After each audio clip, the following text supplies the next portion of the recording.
प्यारे बच्चों, तो आज हम पढ़ेंगे प्रतिलोम त्रिकोणमितीय फलन। इसे इंग्लिश में कहा जाता है इनवर्स ट्रिग्नोमेट्रिक फंक्शन। इसमें सबसे पहले हम प्रतिलोम समझेंगे कि प्रतिलोम शब्द का अर्थ क्या है, यानी इनवर्स क्या है। इससे पहले हमने फंक्शन में ये पढ़ा है कि किसी भी फंक्शन का इनवर्स कैसे निकाला जाता है। आपने अच्छी तरह से इनवर्स निकालना वहां सीखा होगा। और त्रिकोणमितीय जो फलन है ये हमने कक्षा 11 में इससे पूर्व पढ़ चुके हैं।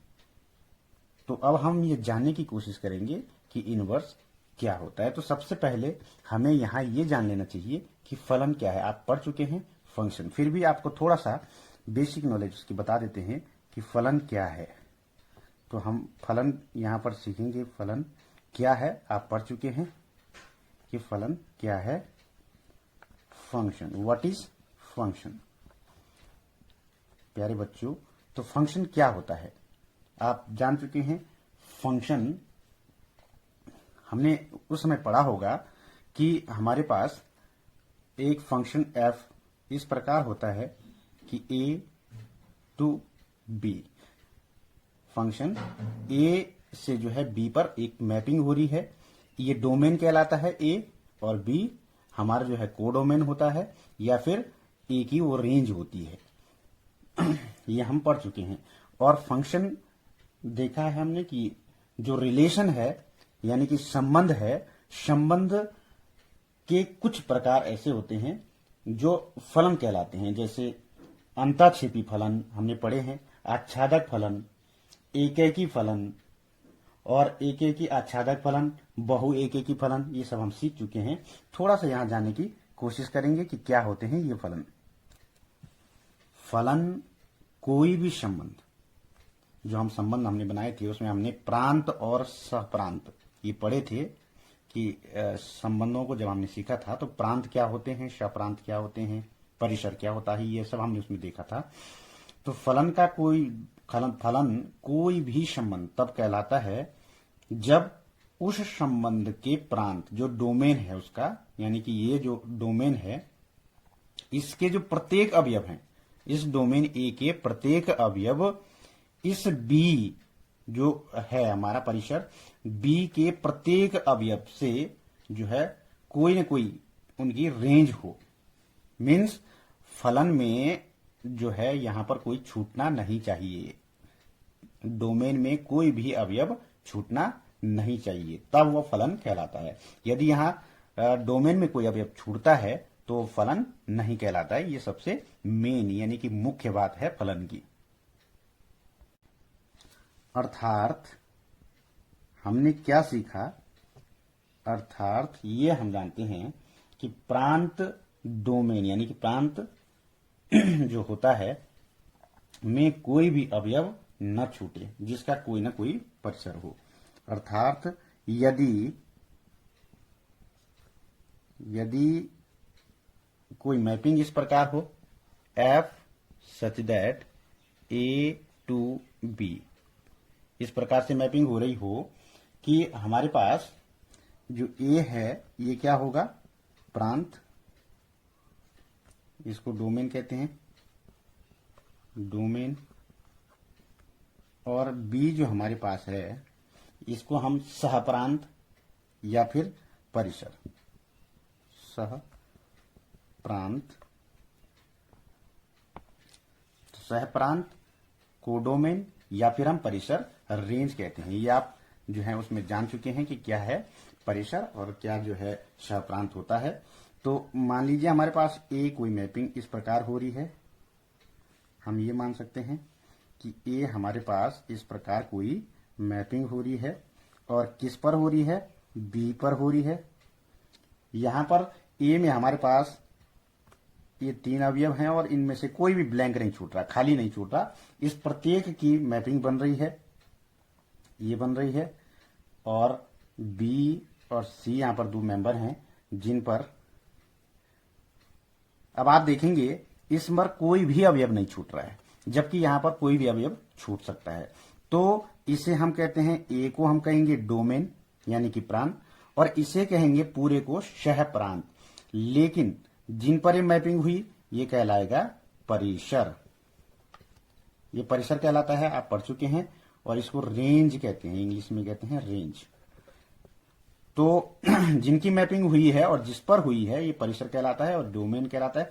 पूरा जो ये सेट है ये कोडोमेन कहलाता है, सहप्रांत।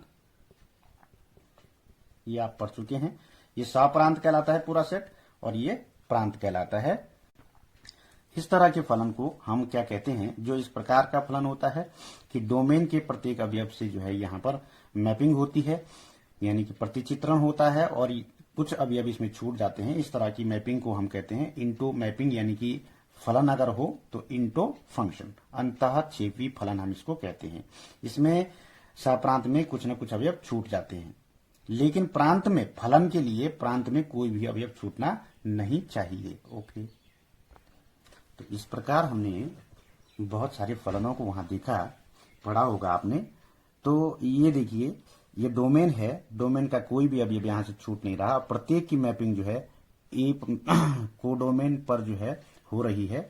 और रेंज 1 की रेंज क्या हो गई, 1, 2 की रेंज क्या हो गई, 1, 3 की रेंज क्या हो गई, बी। तो यहां पर जब कोई भी अवयव नहीं छूटता है, परिसर में कोई भी अवयव नहीं छूटता है, प्रत्येक अवयव की कुछ न कुछ प्री इमेज मिल रही है, तो वह आच्छादक फलन कहलाता है। ऑन्टो फंक्शन, ये आपने पढ़ा होगा, ऑन्टो फंक्शन कहलाता है।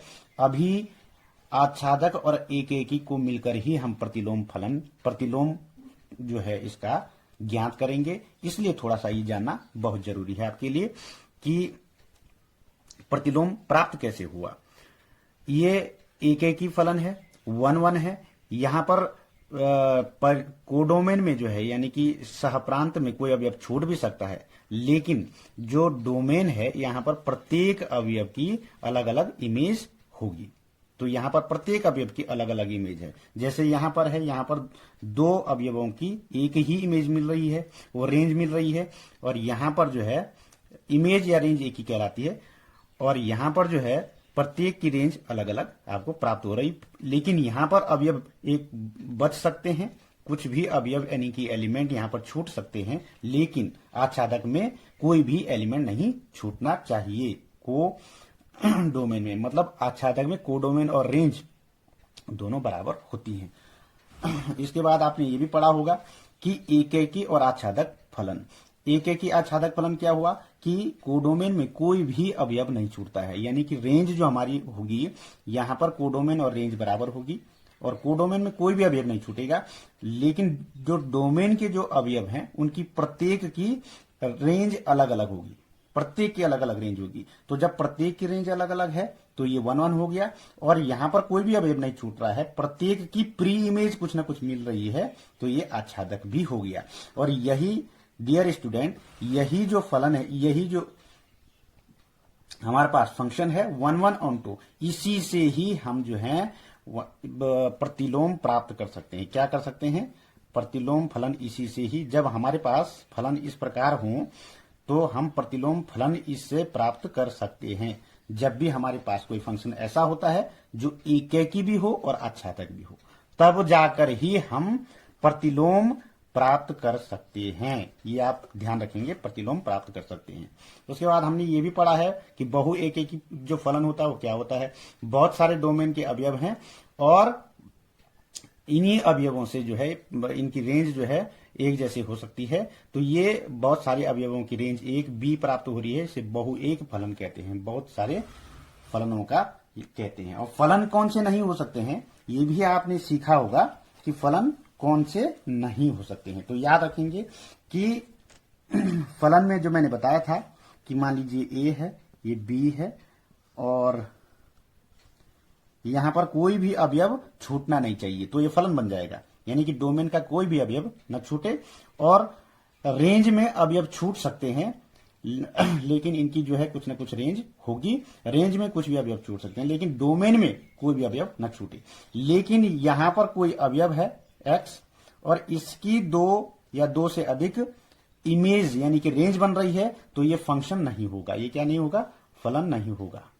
ये आपने सीखा होगा, फलन नहीं होगा। तो ये फलन नहीं बनेगा।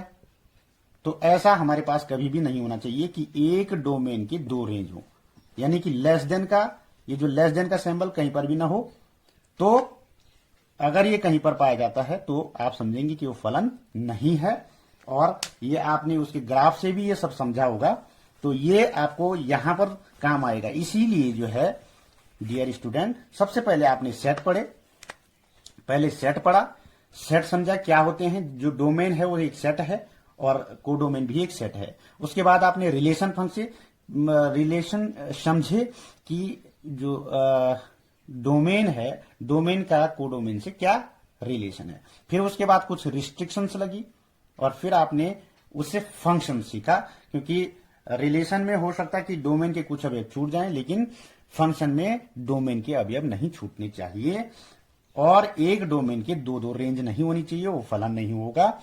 तो ये आपने सब अभी इससे पहले सीखा है। अब हम सीखेंगे प्रतिलोम फलन, कि जो प्रतिलोम फलन है वो क्या है। प्रतिलोम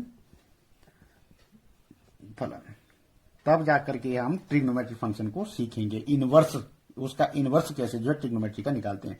तो डियर स्टूडेंट, ये सीखना आपका लिए इसलिए इंपॉर्टेंट है कि हमें ये आना चाहिए कि इनवर्स जब हम बनाएंगे तो क्यों हमें मुख्य मान की जरूरत, यानी कि प्रिंसिपल वैल्यू की जरूरत पड़ती है। तो प्रतिलोम फलन यानी कि इनवर्स फंक्शन, अभी मैंने आपको बताया इससे पहले, यदि कोई फलन एकेकी भी होगा और आच्छादक भी हो, क्या हो, एकेकी यानी कि 1 1 भी हो और आच्छादक यानी कि ऑन्टो भी हो, दोनों ही हो, तो उस फलन को हम क्या कहते हैं, ऐसे फलन को हम प्रतिलोम उसका प्राप्त कर सकते हैं, उस फलन का हम प्रतिलोम प्राप्त कर सकते हैं। जैसे हमने पढ़ा था कि,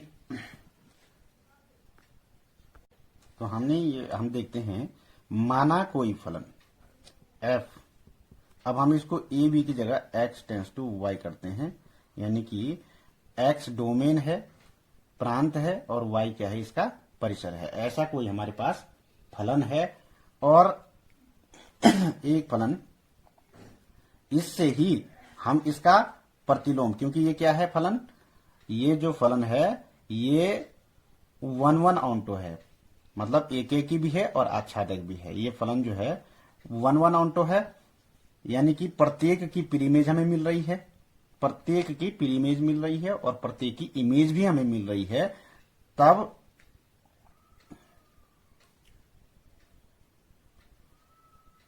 इतने से कोई फलन हमारे पास g जो कि y टू x हम प्राप्त,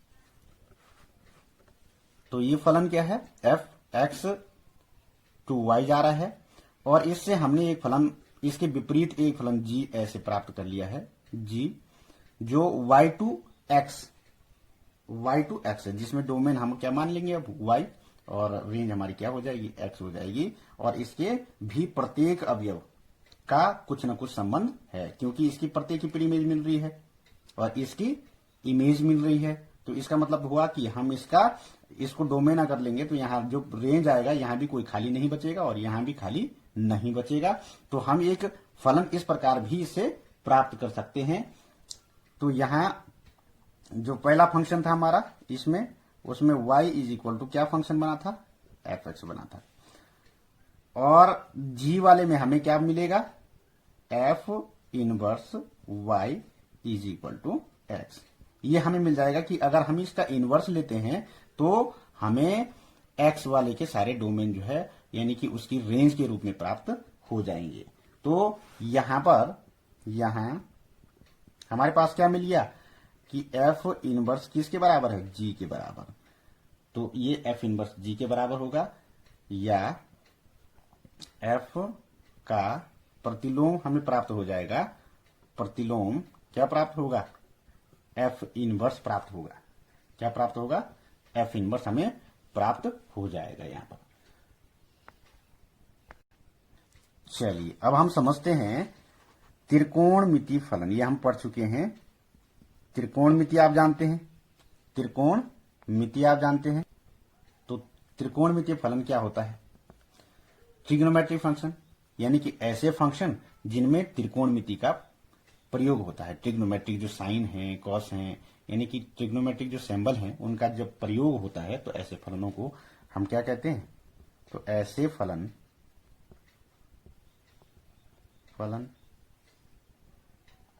जिनमें क्या होता है? त्रिकोणमितीय फलनों का।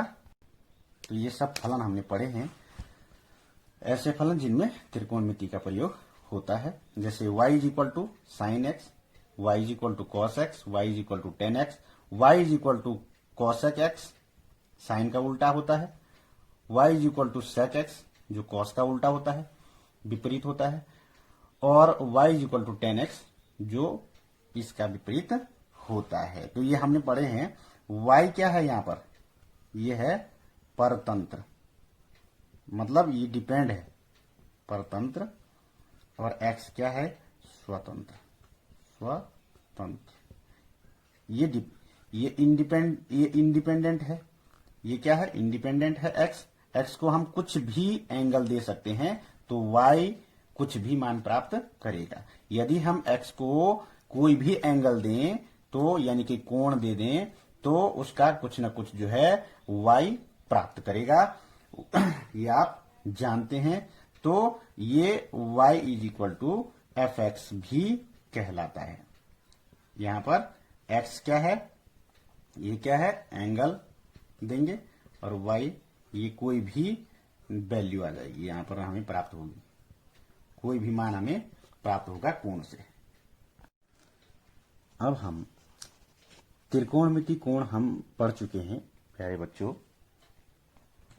त्रिकोणमिति कोण हमने पिछली कक्षा में सब पढ़े हैं और थोड़ा सा इन पे एक नजर डालेंगे। यहां पर इनवर्स ट्रिग्नोमेट्रिक फंक्शन पढ़ने से पहले यहां कोण है साइन 0 का मान 0 होता है, साइन 30 डिग्री जिसे हम पाई/6 रेडियन में कहते हैं, पाई/6। तो ये साइन 0 का मान 0, साइन 30 डिग्री का जो वैल्यू होती है 1/2 होती है, 45 डिग्री की 1/√2 होती है, 60 डिग्री की √3/2 होती है, और ये रेडियन में इनके पाई/4, पाई/3, पाई/2 ये सब आप सीख चुके हैं, जैसे रेडियन में इसको लिखा जाता है। तो हम बेसिकली इसको जो है थोड़ा रिकॉल करेंगे, या आप जो है इसको फिर से एक बार याद कर लें अगर आप भूल गए हैं। तो ये वैल्यू सब याद होनी चाहिए और इसी के आधार पर हम ये देखेंगे कि मान कहां से कहां तक वेरी कर रहा है साइन और कॉस का। इस प्रकार हमने ग्राफ सीखे। साइन का ग्राफ किस प्रकार से जो है वेरी करता है, 0 पर 0, पाई/2 पर 1 मैक्सिमम वैल्यू, फिर पाई पर जो है 0 हो जाता है फिर से, क्योंकि साइन पाई का मान यहां पर आपको ऊपर दिख रहा होगा, पाई का मान साइन 0 होता है, फिर 3π/2 का मान -1 होता है, तो 3π/2 पे -1 हो गया।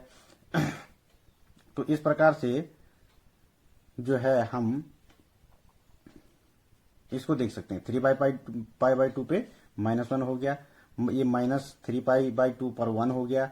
तो इस प्रकार से हम इसके वैल्यू रख करके एक ग्राफ प्राप्त कर सकते हैं। साइन का ग्राफ ये आपने पढ़ा होगा पिछली इसमें। कॉस का ग्राफ भी आपने देखा होगा कि कॉस 0 का मान 1 होता है, कॉस π/2 पर जो है 90 डिग्री पर जो है मान 0 होता है, तो ये एक्स एक्सिस पे 0 हो गया। पाई पर -1 हो जाता है, नेगेटिव में सबसे नीचे वाला मान, और इधर -π/2 पे फिर 0 हो जाएगा, -π पर -1। तो ये सब आप जो ग्राफ सीख चुके हैं, 10 का ग्राफ है, आप पिछली कक्षा में पढ़ चुके हैं। तो आप इनको एक बार फिर से रिकॉल कर लें और कैसे हम इसका प्रतिलोम फिर से ज्ञात करेंगे ये हम अभी सीखेंगे इसमें। और यह सब सीखने के बाद जो है हम आगे इनवर्स के क्वेश्चन अच्छी तरह से कर पाएंगे। तो ये सब ग्राफ आप देख लें, पिछली कक्षा में आपने पढ़े होंगे। अब मैं इसके बारे में आपको थोड़ा सा बताता हूं, क्योंकि सर्किल जो होता है इसी सर्किल से ही हमारे सारे ट्रिग्नोमेट्रिक फंक्शन जुड़े होते हैं। तो हम इसके बारे में थोड़ा सा जान लेते हैं। इनवर्स ट्रिग्नोमेट्री फंक्शन में इसका बहुत बड़ा रोल है।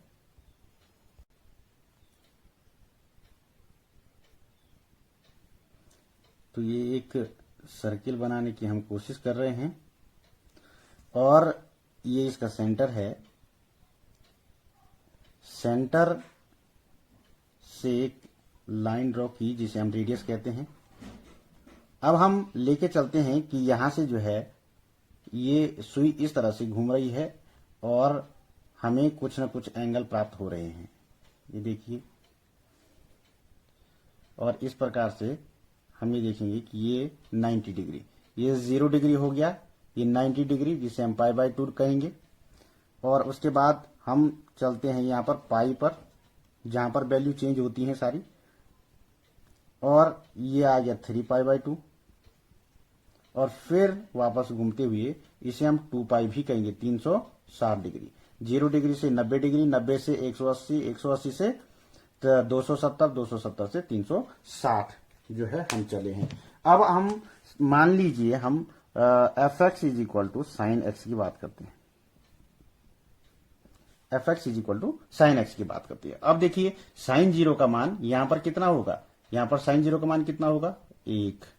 ये साइन 0 का मान 0, साइन 0 का मान 0 होगा। साइन 90 का मान कितना होगा, 1। साइन पाई का मान कितना हो जाएगा, फिर 0 हो जाएगा। साइन 270 का मान कितना हो जाएगा, -1 हो जाएगा। और फिर साइन 2 पाई का मान यानी कि 360 डिग्री का 0। यानी कि हमारा जो साइन की वैल्यू है वो कैसे वेरी कर रही है, 0 से चली 1 तक, फिर 1 से कहां आ गई, 0 पर, फिर 0 से फिर -1 तक, और फिर -1 से 0 पर। यानी कि हमारी जो वैल्यू है वो इस प्रकार से वेरी कर रही है 0 to -1 और 1 तक। तो हम ये कह सकते हैं डियर स्टूडेंट कि साइन का कोई भी कोण 0 डिग्री, फिर 30 degree, 60 degree, 45 degree, 60 degree, 90 degree, ऐसे ही आगे चलते रहेंगे 135, 150, 180 डिग्री।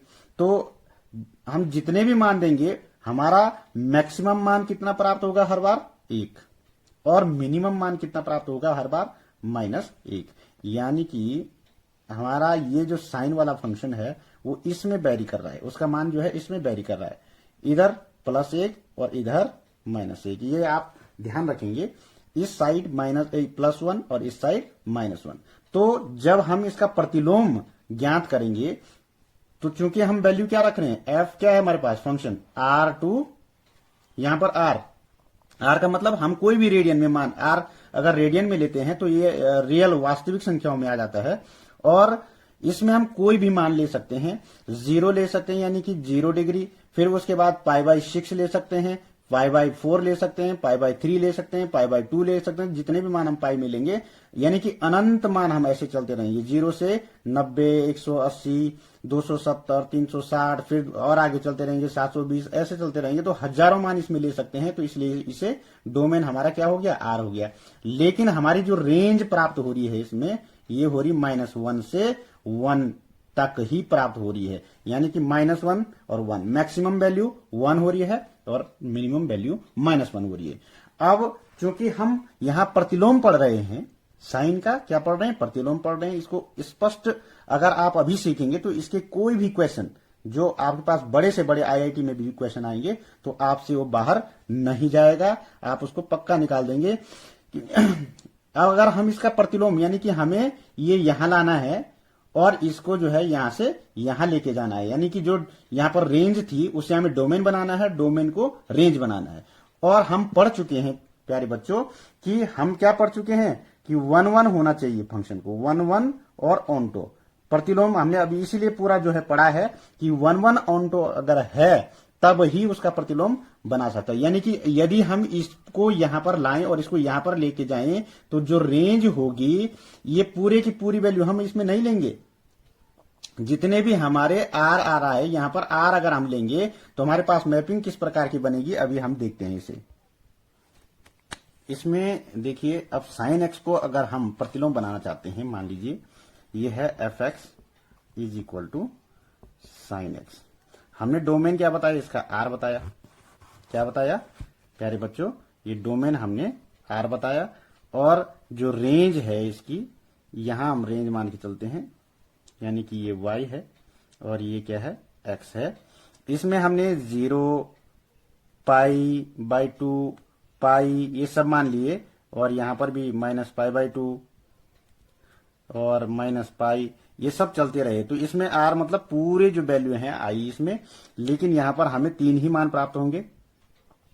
0 और π/2 पे 1 प्राप्त हो जाएगा, -π/2 पे -1 प्राप्त हो जाएगा, पाई पर फिर से 0 प्राप्त हो जाएगा, -π पर जो है फिर से 0 प्राप्त हो जाएगा। तो इस प्रकार से हमारे पास जो है 3 वैल्यू ही प्राप्त हुई है। लेकिन यदि हम इसका रिवर्स प्राप्त करना चाहें, अगर हम इसका यहां पर प्रतिलोम प्राप्त करना चाहेंगे, तो हमें y को इधर x बनाना होगा, y बराबर x, और यहां पर जो है हमें कुछ प्रतिबंध लगाने होंगे। तब हम देखेंगे कि केवल हमारा जो है इस मान को लेने पर तीनों मान प्राप्त हो रहे हैं। यहां पर हम केवल 0 लेंगे, मान लीजिए इसमें क्या बन जाएगा, मान लीजिए -1, 0 और 1, ये हमने एक इधर लेके आए, इसको हमने जो है अब डोमेन बना दिया। और इधर हमारे पास केवल इतने में ही ये वैल्यू प्राप्त हो जाती है, 0 -π/2 पर ये वैल्यू प्राप्त हो रही है। देखिए -1 इससे प्राप्त हो रहा है, 0 इससे प्राप्त हो रहा है, और इसको आप देखेंगे कि ये 1 1 भी है। क्या है, 1 1 आपको दिख रहा है, प्रत्येक का जो है अलग अलग एलिमेंट से संबंध है, तो 1 1 भी है, और प्रत्येक की इमेज भी मिल रही है, प्री इमेज भी मिल रही है, तो ये ऑन्टो भी है। तो 1 1 ऑन्टो हो गया, और इसलिए ये जो अब हमारा जो है ये क्या प्राप्त हो गया, प्रतिलोम प्राप्त हो गया। तो अब हम ये लिख सकते हैं f = sin इनवर्स x, ये हम इसको लिख सकते हैं। और हमें ये देखना बहुत जरूरी है कि यहां पर फंक्शन हमारा कहां से कहां तक जा रहा था, यहां से वैरी कर रहा था -1 to 1 तक। और इस फंक्शन को अगर हम देखें तो ये फंक्शन जो है अब क्या कहलाएगा, -1 से 1, और अब ये r नहीं, r को हमने क्या कर दिया, ब्रेक कर दिया बीच में, क्योंकि यहां पर मैन्युअल हो रहा था। यहां पर बहुत सारे मान जो है, एक मान एक 0 के लिए जो है पाई पर भी 0 हो रहा था, -π पर भी 0 हो रहा, 2π पर भी 0 हो रहा, कई पर जो है 0 हो रहा था। तो उनको हमने अलग करके काट करके एक मुख्य मान इसका प्राप्त कर लिया है, और उसको हम यहां पर लिखेंगे -π/2 to π/2, π/2। तो ये अब हमारा डोमेन हो जाएगा और ये रेंज हो जाएगी। तो ऐसे हमें हर इनवर्स फंक्शन का प्रतिलोम प्राप्त करना है, लेकिन वो तभी आप कर पाएंगे जब आप 1 1 और ऑन्टो फंक्शन के बारे में जान चुके होंगे। इनका अभी मैं पूरा जो है एक डाटा यहां पर लिखूंगा, और आप उसको जो है याद भी करेंगे, देखेंगे भी, और आपको वो याद भी। मैं कोशिश कर रहा हूं कि आप इसकी जो गूढ़तम है, यानी कि इसके डीप को आप समझें, तब आपके लिए जो है सारे क्वेश्चन निकालने आसान हो जाएंगे। तो ये साइन का फंक्शन हमने इस प्रकार से देखा। इसका अब हम ग्राफ देखेंगे, और फिर कॉस का, फिर सेक, कॉस, कॉट, इन सब के जो है इनवर्स और इनवर्स ग्राफ भी देखेंगे सारे। ऐसे ही अब हम y = cos x को लेते हैं, इसको समझने की कोशिश करते हैं। अब आप बताइए cos 0 की वैल्यू कितनी होती है, cos 0 की वैल्यू कितनी होती है, 1। cos 90 की वैल्यू कितनी होती है बताइए, 0। और cos π की वैल्यू क्या होती है, आप बताओ, -1 होती है। 3π/2 की वैल्यू क्या होती है, 0 होती है। 2π की वैल्यू क्या होती है, फिर से 1 हो जाती है। तो cos की जो आप इस एंगल को कितना भी लेके जाइए, 1000, 2000, 3000 वैल्यू, यानी कि इनके मान जो हमें प्राप्त होंगे वो क्या प्राप्त होंगे, यानी कि y की वैल्यू या फिर fx की वैल्यू जो प्राप्त होगी वो 0 से 1 और फिर -1, यानी कि मिनिमम वैल्यू कितनी प्राप्त हुई, -1, और मैक्सिमम 1। तो हमारा जो मान वेरी कर रहा है कॉस में भी, वो 0 और -1 से लेकर के 1 तक ही वेरी कर रहा है। तो हमें ये देखना है कि हमारे पास, जब हमारे पास डोमेन कुछ भी है 0 से लेकर के अनंत तक, यानी कि r है हमारे पास डोमेन, वास्तविक संख्याएं हैं, सभी वास्तविक संख्याओं को हम यहां पर ले सकते हैं। तो लेकिन हमें जो y प्राप्त हो रहा है, यानी कि ये क्या है, रेंज। रेंज जो प्राप्त हो रही है वो कहां से कहां तक हो रही है, केवल -1 से 1। 1 से ऊपर 2, 3, 4 कहीं भी प्राप्त नहीं हो रही है। cos x की वैल्यू 1 से ऊपर नहीं जा रही है और -1 से नीचे नहीं जा रही है, तो इसके बीच में ही प्राप्त हो रही है। तो फंक्शन को हम इस तरह से हम लिख सकते हैं कि यदि फंक्शन हमारे पास है तो इसका डोमेन R हो गया और इसकी रेंज हमें प्राप्त हो रही है -1 to 1। ये आप 11 में पढ़ चुके होंगे। तो ये इसका जो है डोमेन और रेंज है इस फंक्शन का। ये आप हर फलन में डोमेन और जो इमेज, जो रेंज है या फिर कोडोमेन है, इसको निकालना आप अच्छी तरह से जान चुके हैं। और अगर नहीं जाने हैं तो पूरी कोशिश कीजिए जानने की। यदि आपने बहुत बड़ा एग्जाम निकालना है तो आपको डीप पढ़ना बहुत जरूरी है। अब हमने ये सीख लिया है कि यहां पर अब आप ये देखिए कि कॉस की वैल्यू कहां से कहां तक वेरी कर रही है। कॉस 0 से कहां पर आया, 0 से कहां पर आया, -1 पर आया, और 0 से कहां पर गया, 1 पर गया। यानी कि -1 से और 1 के बीच में कॉस की वैल्यू वेरी कर रही है। -1 से 1 के बीच में दिख रहा है आपको, ये -1 से 1 के बीच में। तो क्योंकि इसके बाद भी कई जगह जो है वेरी कर रहा, -1 से इधर से भी ले सकते थे हम, -1 से, लेकिन हमें जब यहां पर ही 0 से पाई के बीच में ही इस तरह का अलग अलग वैल्यू प्राप्त हो गई है, यानी कि ऑन्टो और 1 फंक्शन यहीं पर मिल गया है। प्रत्येक वैल्यू पर अलग अलग मान प्राप्त हो रहे, रेंज प्राप्त हो रही है और प्रत्येक रेंज की प्रीमेज भी हमें प्राप्त हो रही है।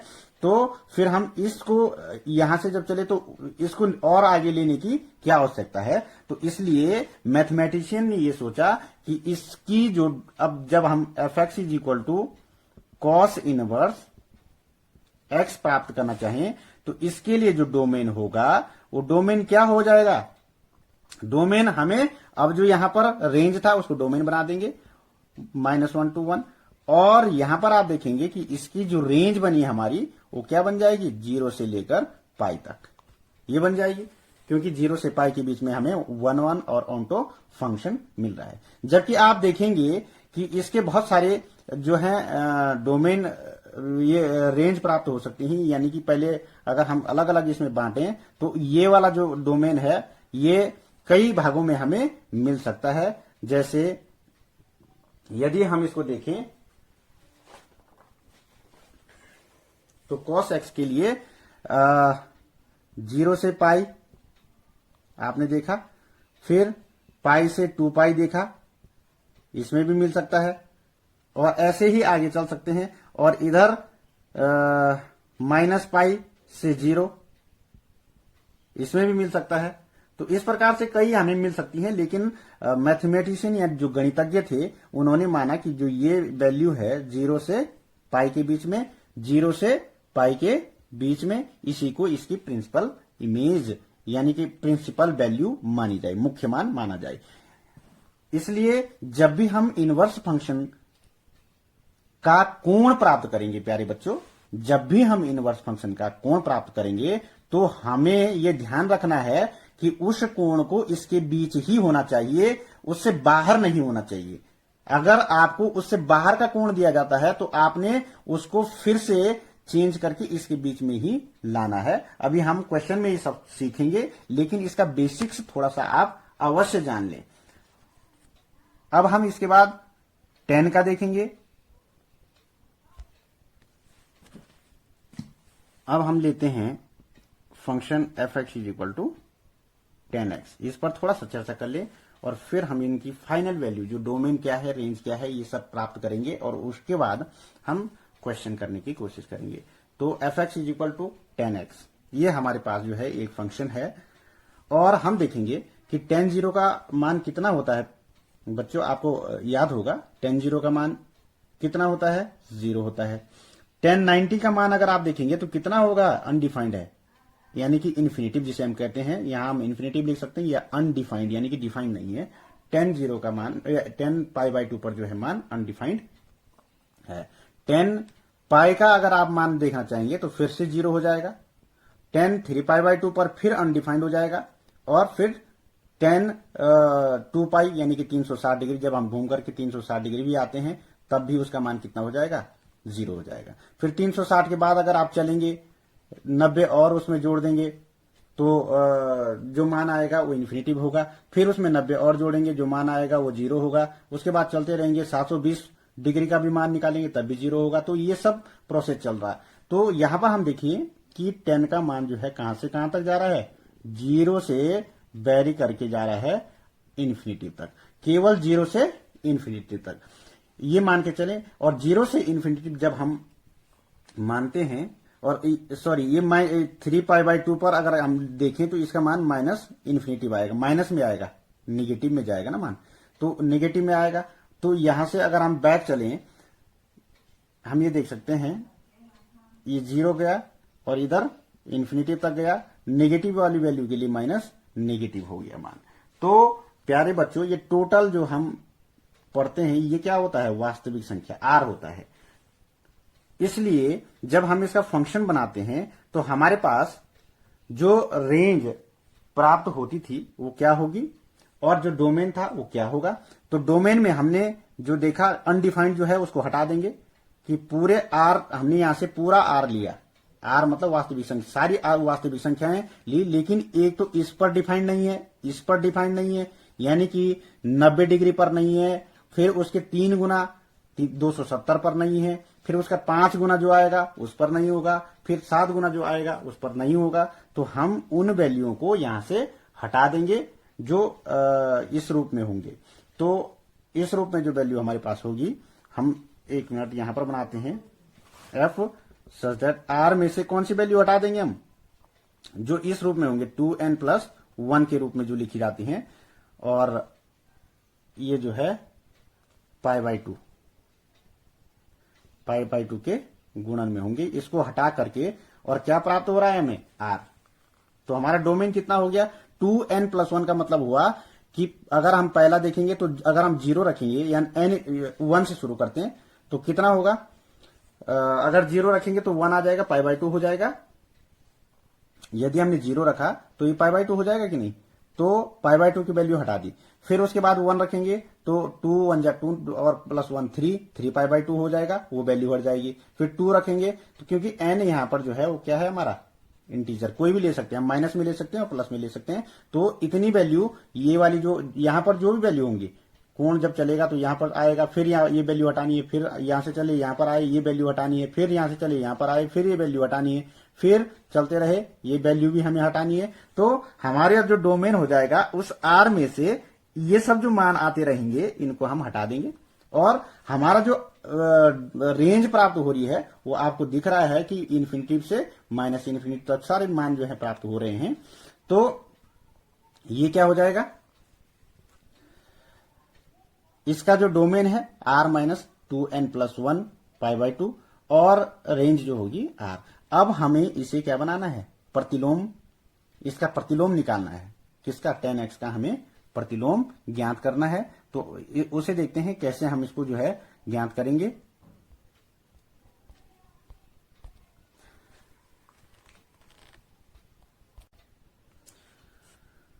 fx = यदि हम लें tan इनवर्स x, x प्राप्त करना चाहेंगे तो हमें यह देखना है कि यहां पर डोमेन क्या आएगा और यहां पर रेंज क्या आएगी। तो अभी तक जो हमारा डोमेन था वो हमने आपको बताया r-2n+1 π/2 था, और रेंज जो थी वो हमारे पास r थी।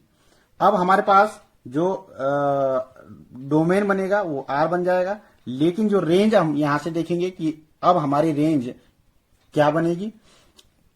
आप देख रहे हैं कि हमारा जो मैक्सिमम वैल्यू कितनी जा रही है, इन्फिनिटिव जा रही है, और मिनिमम वैल्यू कितनी जा रही है, माइनस इन्फिनिटिव, यानी कि हमारी वैल्यू इसके बीच में ही वेरी कर रही है या नहीं कर रही है।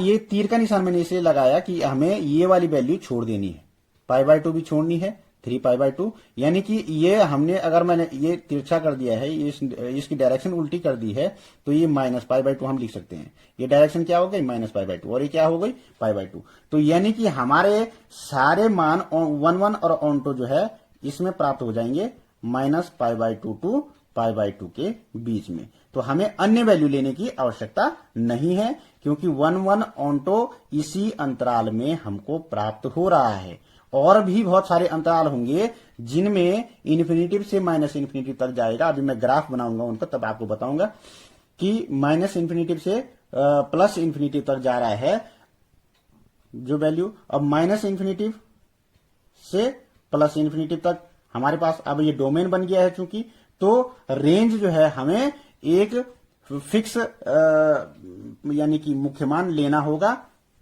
जिसे हम मुख्य मान कहेंगे। तो हमारे पास ये दिख रहा है कि इसी में ही मुख्य मान हमें प्राप्त हो रहा है, यहां से यहां तक माइनस इन्फिनिटी टू इन्फिनिटी तक हमें जो है मुख्य मान प्राप्त हो रहा है। तो ये हम जो है, और यहां पर ओपन इंटरवल इसलिए लगाया गया है क्योंकि हमने इसमें π/2 और -π/2 को शामिल नहीं करना है। तो इसी प्रकार और जो वैल्यू हैं आप ऐसे ही इसको समझेंगे।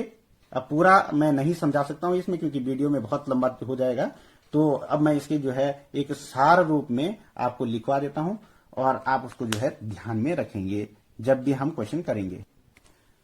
ये आप पहले पढ़ चुके हैं, जब फंक्शन जो है क्या है, साइन एक्स है, sine cos tan tangent cotangent secant cosecant है ना।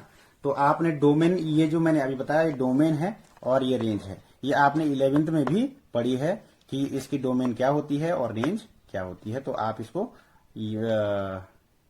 याद रख लें, या फिर मैथमेटिक्स में याद रखने की बात नहीं होती है, आप इसको समझ लें अच्छी तरह से कि हमने आर क्यों लिया। यहां पर ये बताया मैंने कि इसमें सारी वैल्यू ले सकते हैं और यहां पर हमें यहां तक ही मिल रही है -1 से 1 तक और -1 से 1 तक।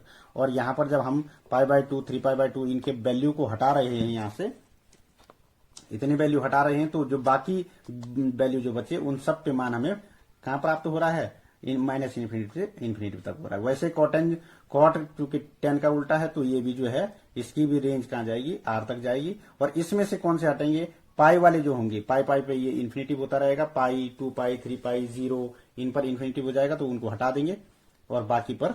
तो इस प्रकार से हमारा ये डोमेन हो गया और ये रेंज हो गया। अब इनवर्स फंक्शन का डोमेन और रेंज भी मैं आपको यहां पर लिखाना चाहता हूं। यहां पर हम लिखेंगे फलन और यहां पर लिखेंगे हम प्रांत या डोमेन, और यहां पर लिखेंगे हम परिसर।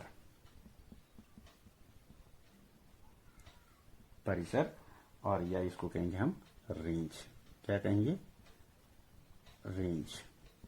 तो यहां पर मान लीजिए हमने लिया sine inverse function, sine inverse x ले लिया, तो इसके डोमेन आपको मैंने बताया था कहां से कहां तक होगा, -1 से 1 तक।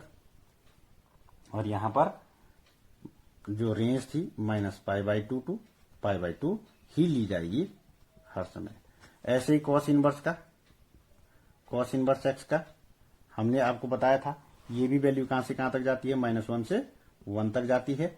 और इसकी जो हमने रेंज बताई थी 0 और पाई के बीच में, ये मुख्य मान होगा, 0 और पाई तक जो है हमें सारे मान 1 ऑन्टो प्राप्त हो रहे हैं। ऐसे ही tan इनवर्स एक्स का, tan इनवर्स एक्स में मैंने बताया था इसका जो डोमेन हो जाएगा इस समय अब आर हो जाएगा, और इसका जो रेंज होगी -π/2 टू π/2, ये आप लिख लेंगे। इसी प्रकार आपके पास आएगा कॉट इनवर्स एक्स आ जाएगा, और इसका भी जो है आर वो हो जाएगा डोमेन, और इसकी जो रेंज हमें प्राप्त होगी वो 0 से पाई के बीच में प्राप्त होगी। ये आप उसी में चेक कर लेना, 0 से पाई में, 0 में क्योंकि इन्फिनिटिव हो जाएगा, पाई में भी इन्फिनिटिव। जहां जहां 10 0 होगा, ये चूंकि उसका उल्टा है तो वो 1/0 हो जाएगा, 1/0 का मान इन्फिनिटी। तो जहां पर 10 0 था, 10 0 का मान 0 होता था, तो वहां पर कॉट इन्फिनिटिव हो जाएगा, तो इसलिए उस मान को हम हटा देंगे। और पाई पर भी 0 हो रहा था, तो 1/0 क्या हो जाएगा, इन्फिनिटिव, तो उस मान को भी हम हटा देंगे। तो 0 से पाई के बीच में हमें मुख्य मान प्राप्त हो रहा है। तो इसी प्रकार तो ये सेकंड इनवर्स एक्स जो है कैसे होगा, इसका डोमेन रियल नंबर जो होगा, वास्तविक संख्याएं आर में से हम -1 और 1 को हटा देंगे, और हमारे पास जो रेंज आएगी 0 से पाई तक पूरा लेंगे, लेकिन उसमें से π/2 हटा देंगे। तो प्यारे बच्चों, इसको भी थोड़ा सा अगर आप समझना चाहते हैं तो आपको समझा सकता हूं, क्योंकि वीडियो ये बहुत बड़ी बन जाएगी, इसलिए मैं कुछ चीजें छोड़ के चल रहा हूं, इतना डीप मैं नहीं जा पा रहा हूं। कॉसेक इनवर्स एक्स जो है वो r यानी कि रियल में से हम फिर वो -1 और 1 को हटा देंगे। जैसे सेक इनवर्स एक्स का है वैसे ही कॉस सेक इनवर्स एक्स का है। -π/2 इसमें क्या होगा, जो -π/2 टू π/2 तक जो रेंज है उसमें से 0 हटाना है, बाकी सब उसमें इंक्लूड हो जाएंगे। तो अब इनका अगर हम देखें याद करने के लिए बहुत ही सिंपल है कि ये डोमेन जो है कॉस इनवर्स एक्स और साइन इनवर्स एक्स और कॉस इनवर्स एक्स का सेम रहेगा। टेन इनवर्स एक्स और कॉट इनवर्स एक्स का एक जैसे होगा और सेक इनवर्स एक्स का और कोसेक इनवर्स का एक जैसे होगा। आप ये देखेंगे कि साइन का उल्टा क्या होता है, कोसेक होता है। तो उसमें हमें इतना डोमेन में इतना करना है, आर में से वो मान हटा देने हैं जो साइन में, क्योंकि उसका विपरीत उल्टा मतलब कि 1 में होता है वो, तो वो इन्फिनेटिव कर देगा इसी तरह से, तो वो मान हट जाएंगे। ठीक है, तो ये मान हट गए आर में से यहां पर। वैसे ही कॉस इनवर्स का उल्टा, अगर कॉस एक्स का उल्टा देखें तो सेक एक्स होता है, तो इसमें से हमें आर में से इसके भी मान हटा देने हैं। और यहां पर भी हमें क्या करना है, इसकी रेंज -π/2 टू π/2, तो साइन इनवर्स। और साइन का उल्टा कॉस सेक होता है, तो कॉस सेक में आप क्या करेंगे, रेंज वही रखेंगे, उसमें से केवल 0 हटा देंगे। अब 0 पर, क्योंकि 0 पर वैल्यू 0 होती है साइन की, तो 1/0 करेंगे तो अनडिफाइंड हो जाएगा, इसलिए उसको हटा दिया जाता है। ऐसे ही इसकी रेंज जो है 0 से पाई होती है कॉस इनवर्स की। इसका जो विपरीत है, मतलब इसका 1 वाला जो है वो सेक एक्स है, तो सेक एक्स की वैल्यू भी रेंज वही रहेगी, लेकिन हटेगा क्या, π/2। क्यों, क्योंकि cos π/2 क्या होता है 0 और 1/0 फिर अनडिफाइंड हो जाएगा। तो जिस पर वैल्यू अनडिफाइंड हो रही है उसको हटा देना है हमें रेंज से। तो अभी समझ में आ गया। टेन इनवर्स का आर डोमेन होगा, तो डोमेन दोनों का एक सेम होगा। ठीक है, और यहां पर जो रेंज है, रेंज आप -π/2 टू π/2 इसकी जैसे मान सकते हैं, साइन इनवर्स की जैसे। थोड़ा यहाँ ओपन इंटरवल है, यहाँ पर क्लोज इंटरवल है, और ये कॉस के जैसे काम करता है। तो यहाँ पर ओपन इंटरवल है। ओपन इंटरवल का मतलब होता है कि भाई जो वैल्यू हमारी लास्ट में लिखी गई है उनको नहीं लेना है, उनके बीच की सारी वैल्यू लेके चलना है। तो ये यदि आपने प्यारे बच्चों डोमेन और रेंज आपने अच्छी तरह से समझ लिया है, तो आप कोई भी क्वेश्चन कर सकते हैं। आइए हम इसके बाद क्वेश्चन करने की कोशिश करेंगे, और इसके जो ग्राफ हैं वो आप बना लें, आपकी बुक में है, आप उसको समझें। जहां पर नहीं समझ में आएगा, आप जो है हमें क्वेश्चनिंग कर सकते हैं, या अपने टीचर से आप इसको अच्छी तरह से जान सकते हैं। धन्यवाद।